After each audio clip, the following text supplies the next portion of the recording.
Nous sommes ici à la basilique Notre-Dame de Bonne-Garde de Lompont-sur-Orge. C'est l'unique basilique qui existe dans notre diocèse de l'Essonne. Cette basilique s'appelle Notre-Dame de Bonne-Garde et elle est dédiée donc à la Vierge Marie. D'ailleurs, Notre-Dame de Bonne-Garde est la patronne du diocèse de l'Essonne, la patronne, la protectrice de tous les Essonniens. L'église de Lompont est très ancienne puisque ses fondations datent du XIe siècle. Elle aurait été d'ailleurs fondée sur l'emplacement d'un temple des druides dédié à la Vierge Mère, druide qui se serait converti au christianisme et qui aurait dédié ce lieu à la Vierge Marie. L'église de Lompont a été érigée en basilique en 1913.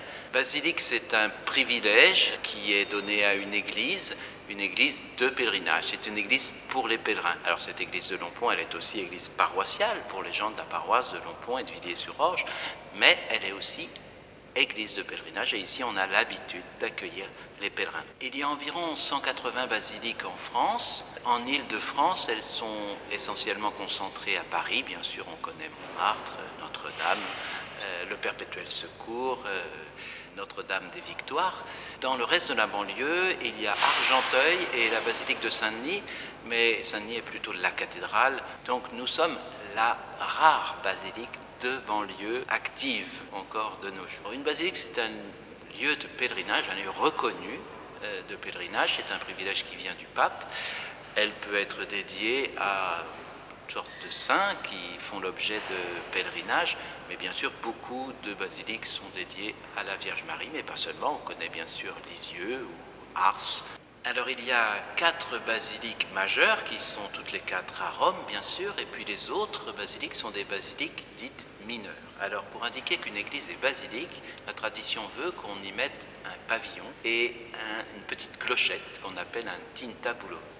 À Lompont, on a la chance d'avoir conservé ces insignes qui datent donc de l'érection de cette église en basilique de 1913. Ils sont placés bien en évidence au fond de l'église, près de la chapelle de la Vierge. Alors, étant donné que notre basilique de Lompont, qui est vraiment un beau trésor, une belle chance pour notre église de l'Essonne, a été érigée en basilique en 1913, on va fêter le centenaire.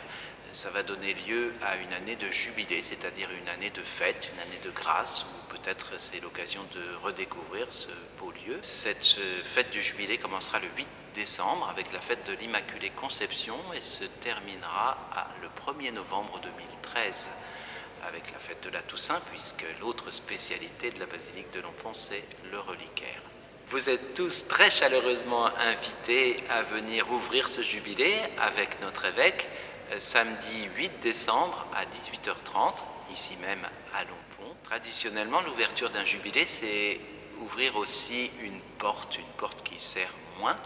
Alors nous allons ouvrir la porte qui se trouve sur le côté droit de la façade principale, et ça sera notre porte jubilaire pour toute l'année, et donc elle sera ouverte ce 8 décembre et on y passera tous derrière notre évêque.